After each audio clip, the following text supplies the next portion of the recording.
APCC chief YS షర్మిలారెడ్డిని పోలీసులు arrest చేశారు. గన్నవరంలోని నివాసం దగ్గర భారీగా పోలీసులు మోహరించారు. ఉద్దండరాయుని పాలెం పర్యటన వెళ్లనీయకుండా పోలీసులు షర్మిలను అడ్డుకున్నారు. మరో 2 రోజుల్లో మోడీ అమరావతి పర్యటన నేపథ్యంలో గతంలో రాజధాని కోసం మోడీ శంకుస్థాపన చేసిన ప్రాంతానికి వెళ్లేందుకు షర్మిల ప్రయత్నించారు. ఈ నేపథ్యంలోనే షర్మిలను పోలీసులు అరెస్ట్ చేయడం జరిగింది.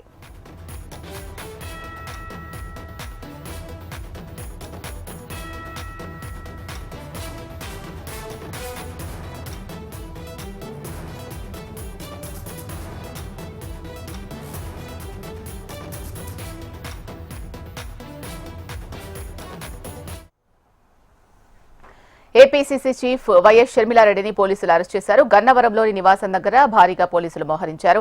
ఉద్దండరాయుని పాలెం పర్యటన వెళ్లనీయకుండా పోలీసులు షర్మిలను అడ్డుకున్నారు. మరో 2 రోజుల్లో మోడీ అమరావతి పర్యటన నేపథ్యంలో గతంలో రాజధాని కోసం మోడీ శంకుస్థాపన చేసిన ప్రాంతానికి వెళ్లేందుకు షర్మిల ప్రయత్నించారు. ఈ నేపథ్యంలోనే షర్మిలను పోలీసులు అరెస్ట్ చేశారు.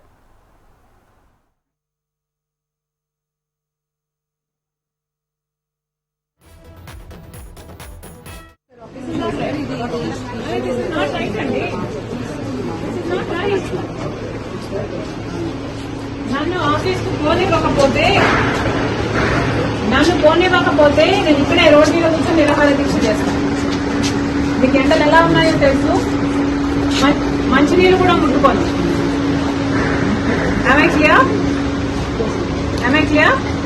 ఓకే, నాకేమన్నా అయితే you are responsible. Please be aware. No, I am not going inside. Why will I go inside? This is my constitutional right. You think I don't have the right to go to my office? మీరెవరండి చెప్పడానికి?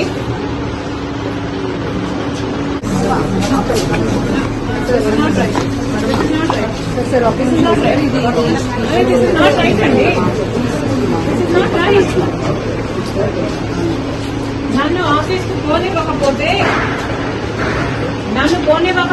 నేను ఇక్కడే road మీద కూర్చొని నిరాహార దీక్ష చేస్తాను. మీకు ఎండలు ఎలా ఉన్నాయో తెలుసు. మంచినీళ్ళు కూడా ముట్టుకోండి.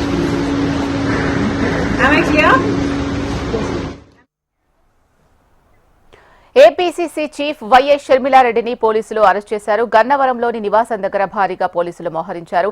ఉద్దండరాయుని పాలెం పర్యటన వెళ్లనీయకుండా పోలీసులు షర్మిలను అడ్డుకున్నారు. మరో 2 రోజుల్లో మోడీ అమరావతి పర్యటన నేపథ్యంలో గతంలో రాజధాని కోసం మోడీ శంకుస్థాపన చేసిన ప్రాంతానికి వెళ్లేందుకు షర్మిల ప్రయత్నించారు. ఈ నేపథ్యంలోనే షర్మిలను పోలీసులు అరెస్ట్ చేశారు.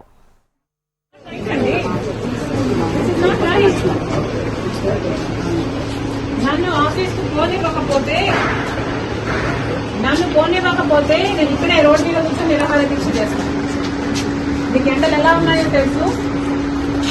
మంచినీళ్ళు కూడా ముట్టుకోండి.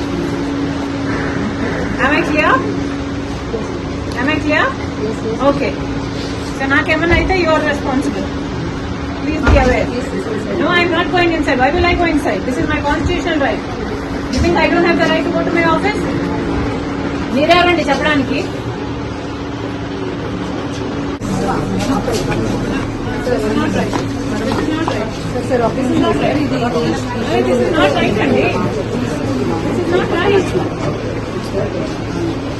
నన్ను ఆఫీస్కు పోనివ్వకపోతే నేను ఇక్కడే రోడ్డు మీద కూర్చొని నిరాహార దీక్ష చేస్తాను. మీకు ఎండలు ఎలా ఉన్నాయో తెలుసు. మంచినీళ్ళు కూడా ముట్టుకోండి.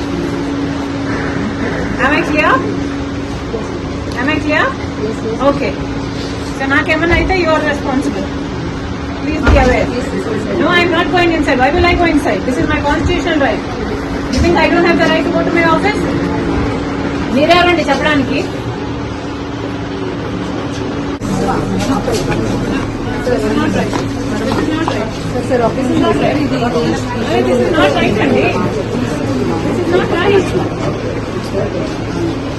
నన్ను ఆఫీస్కు పోనివ్వకపోతే నేను ఇక్కడే రోడ్డు మీద కూర్చొని నిరాహార దీక్ష చేస్తాను. మీకు ఎండలు ఎలా ఉన్నాయో తెలుసు. మంచినీళ్ళు కూడా ముట్టుకోండి.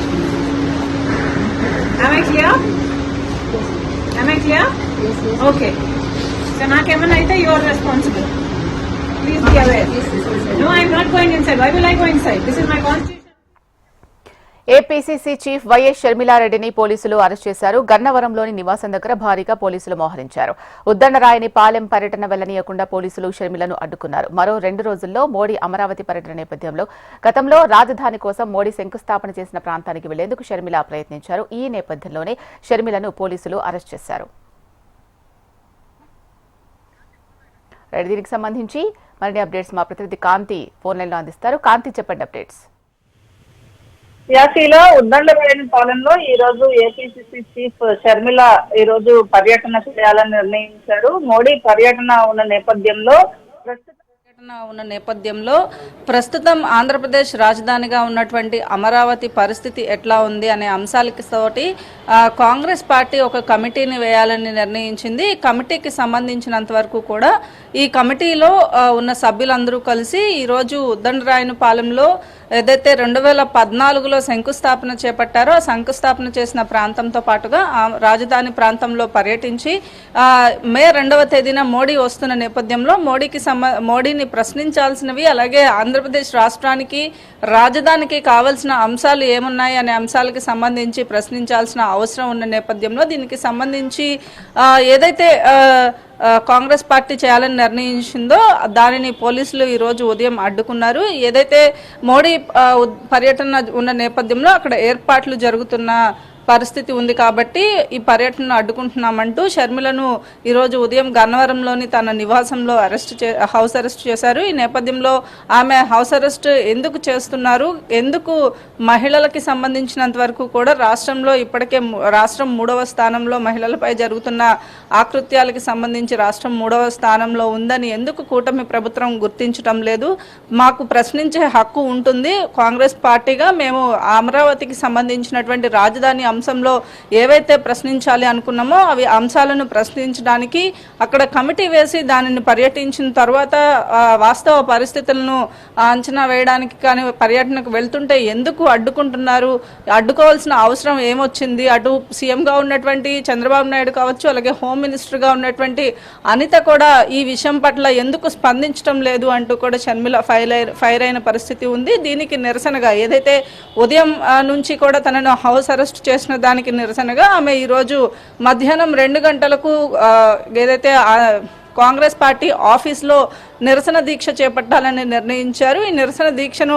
మధ్యాహ్నం నుంచి స్టార్ట్ చేయబోతున్నారు. ఈ నేపథ్యంలో మధ్యాహ్నం 2 గంటల నుంచి షర్మిల ఏదైతే ఉదయం నుంచి అమరావతి ప్రాంతాన్ని సందర్శించకుండా అడ్డుకున్న నేపథ్యంలో ఈరోజు నిరసన దీక్ష చేపట్టాలని నిర్ణయించారు. అయితే మొత్తంగా ఉదయం నుంచి కూడా గన్నవరంలోని ఆమె నివాసం నుంచి బయటకు రానియకుండా పోలీసులు అడ్డుకోవడంతో కొంత టెన్షన్ వాతావరణమే కొనసాగిందని చెప్పుకోవాలి. షీలా, రైట్.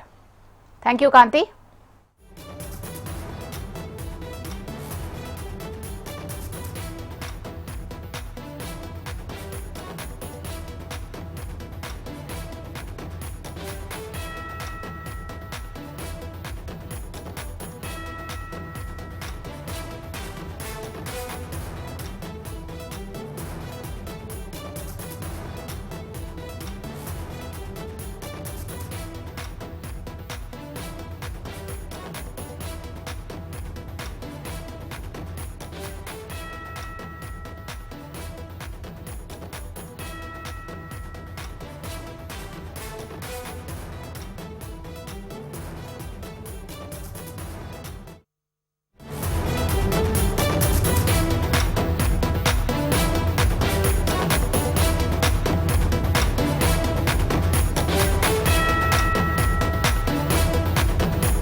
ఐపీఎస్ల పిటిషన్లపై హైకోర్టు విచారణ చేపట్టింది. నాగారంలోని సర్వే 194లో ఉన్న భూమి భూదాన్ భూమి కాదని ఆఫీసర్ల కౌన్సిల్ వాదనలు వినిపించింది.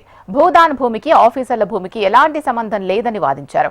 భూదాన్ భూమి ఉన్నది కేవలం 181, 182 సర్వే నంబర్లో మాత్రమేనని వాదనలు వినిపించారు.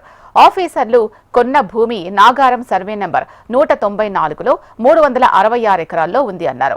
ఇప్పటికే సింగిల్ బెంచ్ జడ్జ్ వీటిని పరిగణలోకి తీసుకోకుండా ఆఫీసర్లు భూములను నిషేధిత భూముల జాబితాలో పెట్టారని తీర్పిచ్చారని, వెంటనే సింగిల్ బెంచ్ జడ్జి ఇచ్చిన తీర్పులు కొట్టివేయాలని ఆఫీసర్ల న్యాయవాదులు కోరారు.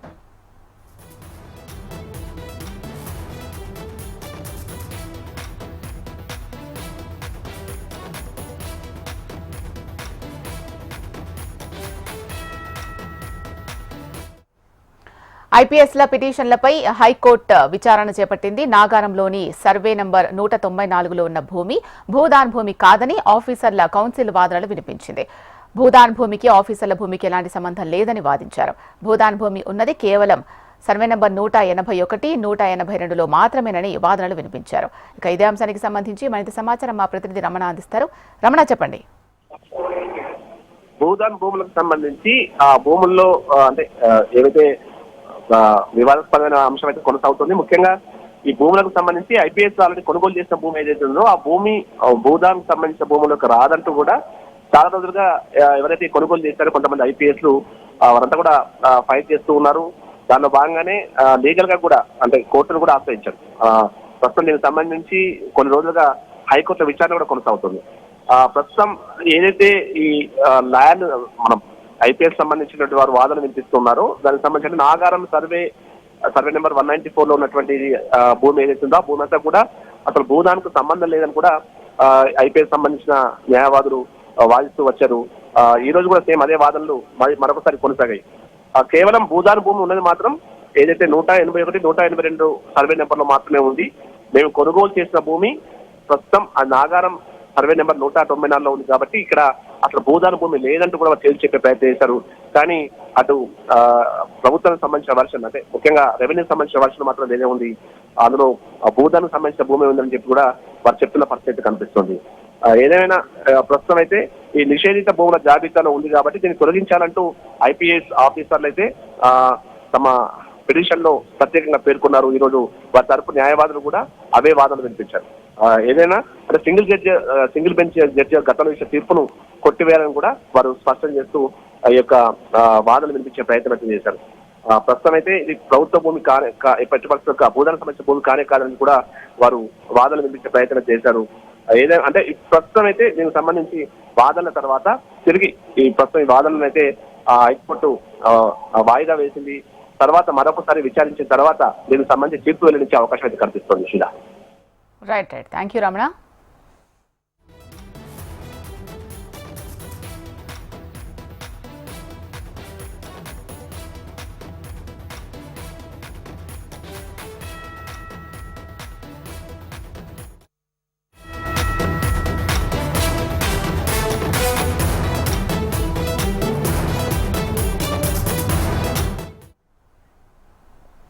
ప్రధాని మోడీ అధ్యక్షతన కేంద్ర కేబినెట్ అత్యవసర సమావేశం జరుగుతోంది. పహల్గామ్ ఉగ్ర దాడి పరిస్థితులపై చర్చిస్తున్నారు.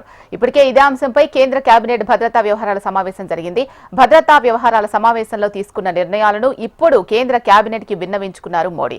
ఈ సమావేశానికి డిఫెన్స్ చీఫ్ త్రివిధ దళాధిపతులు హాజరయ్యారు. భారత్ ముఖ్య సలహాదారు అజిత్ దోవల్ కూడా హాజరయ్యారు. ఈ సమావేశం తర్వాత ఉగ్ర దాడికి ప్రతీకార చర్యగా తీసుకున్న నిర్ణయాలను ప్రకటించనున్నారు.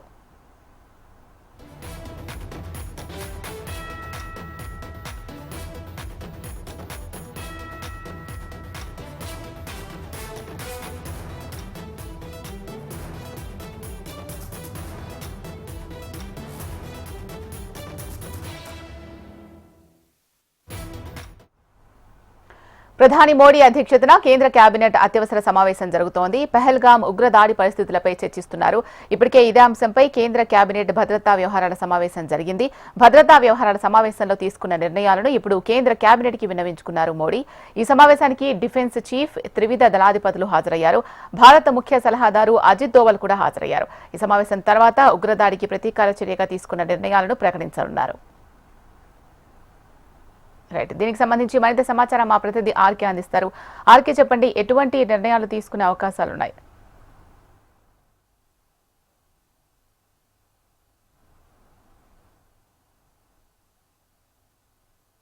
ఇక పాకిస్తాన్ ని అష్ట దిగ్బంధనం చేసి తిప్పలు పెట్టడానికి సర్వం సిద్ధమైంది. కేంద్ర కేబినెట్ సమావేశాలు దేశ రాజధాని ఢిల్లీలో జరుగుతున్నాయి. వరుసగా 3 కీలక సమావేశాలు జరిగాయి. 3 కీలక సమావేశాల్లో కీలకమైన నిర్ణయాలు తీసుకుంటున్నారు. ఆ పాకిస్తాన్ ని అష్ట దిగ్బంధనం చేసి మట్టి కల్పించడానికి అవసరమైన నిర్ణయాలు చాలా వేగంగా జెట్ స్పీడ్ గా మోడీ పరిగెడుతున్నారు ముందుకి. మరి కేబినెట్ మంత్రులు, అలాగే భద్రతా అధికారులు, ఆర్మీ, నేవీ, ఎయిర్ ఫోర్స్ సంబంధించిన ఉన్నతాధికారులతో ప్రధానమంత్రి నివాసం 7 రేస్ కోర్స్ రోడ్ కిటకిటలాడిపోతుంది. మరి ఎక్కడ చూసినా కూడా ఇదే పాకిస్తాన్ అలాగే ఇండియా వార్ యుద్ధ వాతావరణం నెలకొంది. మరి ఇటు నార్త్ బ్లాక్ గానీ సౌత్ బ్లాక్ లో గానీ అధికారుల రాకపోకలతో అంతా ఒక కోలాహలంగా ఏర్పడింది. యుద్ధం ఇవాళ రేపా అన్నట్టుగా ఉంది. మరి ఈ నడుమ ఈ రోజు 3 కీలక సమావేశాలు జరిగాయి. మరి ఈ 3 కీలక సమావేశాల్లో కూడా cabinet committee and security affairs, భద్రతా వ్యవహారాలు, cabinet committee and political affairs, అలాగే ఫుల్ ప్లెడ్జ్డ్ కేబినెట్ సమావేశం. మరి ఈ అన్ని సమావేశాల ఉద్దేశం కూడా ఒకటే, పాకిస్తాన్ ని ఎలా మట్టుబెట్టాలి, పాకిస్తాన్ ఉగ్రవాదానికి ఎలా చెక్ పెట్టాలి. ఇప్పటిదాకా కూడా దాదాపు 6 దశాబ్దాలుగా భారతదేశం ఈ పాక్ తో నానా ఇబ్బందులు పడుతుంది. ఎంతో మంది అమాయకులు ప్రాణాలు కోల్పోయారు. ఇక ఏ మాత్రం ఉపేక్షించకూడదు, పాకిస్తాన్ కి బుద్ధి చెప్పాల్సిందే అని అందరూ సిద్ధైతే ప్రతిపక్ష పార్టీలు, పాలకపక్ష పార్టీ, అలాగే ముస్లిం పార్టీలు, ఆఖరికి అసదుద్దీన్ ఓవైసీ లాంటి ముస్లిం నేతలు కూడా పాకిస్తాన్ కి బుద్ధి చెప్పండి, మేము కేంద్రంతో ఉన్నామని ఆయన ముందుకు రావటం కూడా ఈ ప్రభుత్వానికి చాలా ఊపందించింది. మరి ఈ నేపథ్యంలోనే త్రివిధ దళాల అధిపతులతో సమావేశం నిర్వహించారు. పాకిస్తాన్ ఎక్కడ కొట్టాలి, ఏ విధంగా కొట్టాలి, ఏ టార్గెట్లు చేయాలి, ఎక్కడెక్కడ టార్గెట్లు చేయాలి, ఇటు గగనతలం మీద, ఆకాశంలో, నీటిలో అన్ని చోట్ల కూడా భారత సైన్యాన్ని మోహరింపజేశారు. యుద్ధ ట్యాంకులను తరలించారు. సుఖోయ్, రఫేల్ వంటి అత్యాధునికమైనటువంటి విమానాలను కూడా రంగంలోకి దించుతున్నారు. భారత గగనతలాన్ని పూర్తిగా పాకిస్తాన్ కి సంబంధించినటువంటి కమర్షియల్ ఫ్లైట్స్ కూడా ఇటు భారత్ వైపు రాకుండా చర్యలు తీసుకున్నారు. ఇది పాకిస్తాన్ కి చాలా పెద్ద దెబ్బ అని చెప్పాలి. ఇంకా దాంతో పాటు పాకిస్తాన్ ఆర్థిక వ్యవస్థను కూడా అతలాకుతలం చేశారు. పాకిస్తాన్ కి IMF నుంచి ఫండ్స్ రాకుండా భారత్ అడ్డుకుంది.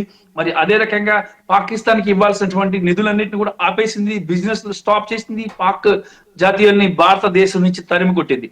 ఇక ఫైనల్ గా చూసుకున్నట్టుగైతే ఇంకా యుద్ధమే తరువాయి అని చెప్పేసి తెలుస్తోంది. యుద్ధ మేఘాలు కమ్ముకుంటున్నాయి. మరి యుద్ధాన్ని చేయడానికి మోడీ చాలా స్పీడ్ గా ఉన్నారు. త్రివిధ దళాలకు ఫ్రీ హ్యాండ్ ఇచ్చారు. మీరు ఎప్పుడంటే అప్పుడు బటన్ నొక్కడానికి మీరు రెడీగా ఉన్నాను, మీరు చెప్పడమే ఆలస్యం, మేము ఇమీడియట్ గా యుద్ధానికి బటన్ నొక్కుతానని చెప్పేసి కూడా మోడీ సిద్ధంగా ఉన్నారు. రాష్ట్రపతితో కూడా ఈ అంశాన్ని రాష్ట్రపతి దృష్టికి కూడా తీసుకెళ్లారు. ఈ రోజు సాయంత్రం ఇటు ప్రధానమంత్రితో పాటు కీలకమైన మంత్రులందరూ కూడా రాష్ట్రపతిని కలిసి తాజా పరిస్థితిని వివరించి పాకిస్తాన్ కి బుద్ధి చెప్పేందుకు, పాకిస్తాన్ పై యుద్ధం చేసేందుకు అవకాశం ఇవ్వాలని చెప్పేసి రాష్ట్రపతి ఆమోద ముద్ర కూడా తీసుకోబోతున్నారు. ఇదే జరిగితే రేపు ఎల్లుండిలో పాకిస్తాన్ పై భారత ఉన్నటువంటి అగ్ని, అలాగే నాగ్, త్రిశూల్ వంటి అస్త్రాలను, మిసైల్స్ ని కూడా ఉపయోగించి పాకిస్తాన్ ని ధ్వంసం చేయబోతుంది. ముఖ్యంగా చూసుకున్నట్టుగైతే యునైటెడ్ నేషన్స్ కూడా భారత్ కి సపోర్ట్ గా ఉంది. పాకిస్తాన్ ఉగ్రవాదాన్ని తప్పుపట్టింది. ఇప్పుడు కొద్దిసేపటి క్రితమే అమెరికా విదేశాంగ మంత్రి కూడా భారత్ ని సపోర్ట్ చేశారు. అలాగే యూకే ప్రభుత్వం కూడా, యునైటెడ్ కింగ్డమ్ కూడా భారత్ కి సపోర్ట్ చేసింది. ఇంకా భారత్ ఈ విషయంలో పాకిస్తాన్ తో యుద్ధం చేస్తే సపోర్ట్ చేస్తామంటూ కూడా ఆ దేశ విదేశాంగ మంత్రి పేర్కొంటాం. ఇక ఇవన్నీ కూడా చూస్తుంటే ప్రపంచ వ్యాప్తంగా కూడా భారత్ కి ఫుల్ సపోర్ట్ వస్తుంది. మరి దాంతో ఇక మోడీ ఏ క్షణం కూడా ఎంత టైం అంటూ వెయిట్ చేయడం లేదు. డే అండ్ నైట్ ఇటు ఆర్మీ, నేవీ, ఎయిర్ ఫోర్స్ అధికారులతో మాట్లాడుతూనే ఉన్నారు, ఒక ప్లాన్ చేస్తూనే ఉన్నారు. దేశంలో తాజా పరిస్థితిని తెలుసుకుంటున్నారు. మరికొద్ది రోజుల్లో అంటే ఇవాళ రేపట్లో కొన్ని దేశంలో కూడా పౌరులకు కూడా కొన్ని జాగ్రత్తలు తీసుకోవాల్సిన జాగ్రత్తలకు సంబంధించి ఒక నియమావళిని కూడా రూపొందించబోతున్నారు. ఎక్కడెక్కడ ఎలా ఉండాలి పౌరులు, అలాగే సరిహద్దు ప్రాంతాలు, జమ్మూ కాశ్మీర్ కానీ, రాజస్థాన్ కానీ, పంజాబ్ వంటి సరిహద్దు ప్రాంతాలు ఏవైతే ఉన్నాయో పాక్ తో సరిహద్దు ప్రాంతాలు, ఆ ప్రాంతాల్లో గ్రామాల్లో ప్రజలందరినీ కూడా అక్కడి నుంచి తరలించాలని చెప్పేసి, తరలించి సురక్షిత ప్రాంతాలుగా తరలించాలని ఈ రోజు కేంద్ర కేబినెట్ భద్రతా వ్యవహారాల్లో ఒక నిర్ణయం జరిగినట్లు సమాచారం అందుతుంది. అలాగే ఇంకొక అంశం ఏంటంటే, ఈ మొత్తం టోటల్ ఇష్యూని కూడా పార్లమెంట్ వేదికగా పెట్టాలని ఒక డిమాండ్ వచ్చిన నేపథ్యం పార్లమెంట్ సమావేశాలు కూడా ఒకరోజు సమావేశాన్ని నిర్వహించాలని చెప్పేసి కేంద్రం భావిస్తుంది. దాంతో పాటు ఇంకొక 3వ అంశం, ఆర్థిక పరంగా అతలాకుతలమైన పాకిస్తాన్ కి ఎటువంటి ఆర్థిక సహాయం లేకుండా మొత్తం నిలుపుదల చేయడంతో పాటు ఇతర దేశాల నుంచి వచ్చే ఫండ్స్ ని కూడా స్టాప్ చేయించారు.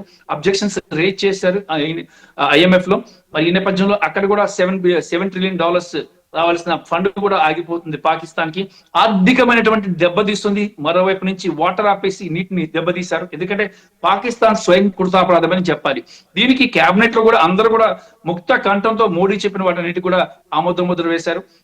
ఇక ఆలస్యమే డిసిషన్ తీసుకోవడానికి. డిసిషన్ తీసుకున్న తర్వాత ఇక రాష్ట్రపతిని కలిసి విన్నవించారంటే మరుక్షణమే పాకిస్తాన్ మీదకి భారత విమానాలు, భారత యుద్ధ విమానాలు పాకిస్తాన్ ని మట్టుబట్టడానికి ముందుకు వెళతాయని చెప్పేసి కూడా ఆ ఆర్మీ అధికారుల నుంచి సమాచారం అందుతోంది. ఇంకా రాష్ట్రపతి కూడా తాజా పరిస్థితిని ఎప్పటికప్పుడు తెలుసుకుంటున్నారు. మరి ఇతర దేశాల రాష్ట్రపతులు, అధ్యక్షులు, ప్రధానమంత్రులు కూడా ఫోన్లు చేసి మరి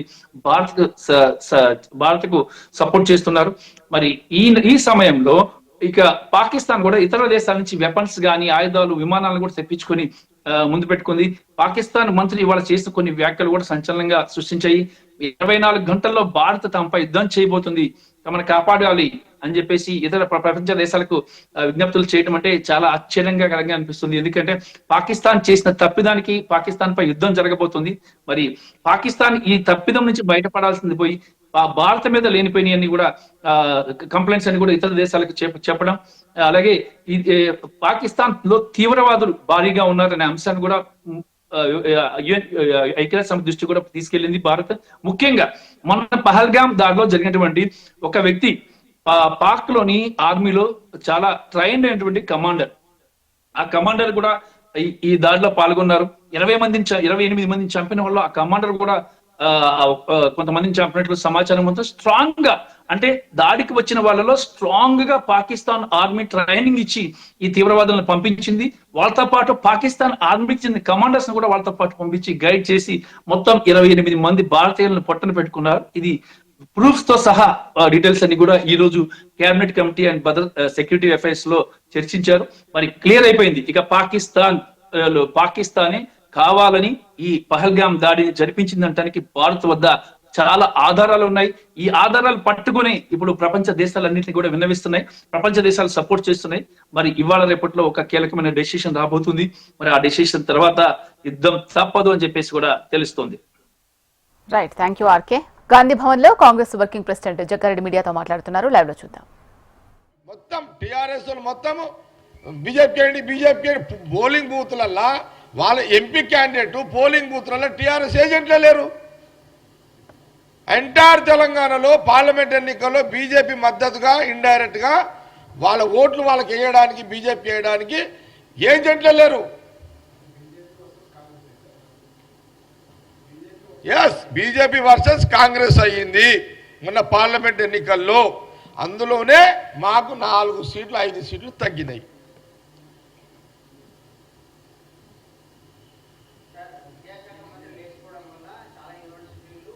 సబ్జెక్ట్ ఇది సైడ్ అయిపోతుంది సబ్జెక్ట్. అది ఏదంటే హరీష్ రావు గురించి నువ్వు 1000 అడుగు చెప్తా, జవాబు చెప్తా.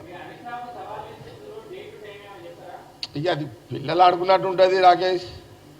డేట్లు గిట్లు ఎందుకు నేను అన్న చాలా విషయాలు ప్రశ్నలు అడిగిన మీడియా ద్వారా హరీష్ రావు గారిని నేను అడిగిన దానికి జవాబు చెప్తే మీడియా ద్వారా చెప్తే సంతోషము. నేను మళ్ళీ దాని గురించి మాట్లాడతా. లేదంటే 1 to 1 రా అంటే కూర్చుంటే ఆయన ఏముంది అట్లా పెద్దది.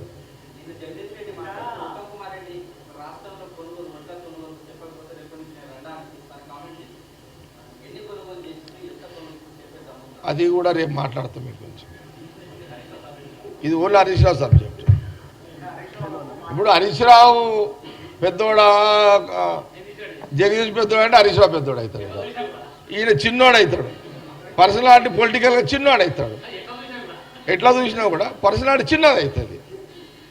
కాబట్టి టాపిక్ ఓన్లీ ఆయన ఇరిగేషన్ మినిస్టర్గా చేసిండు కాబట్టి పిలుస్తున్నప్పుడు.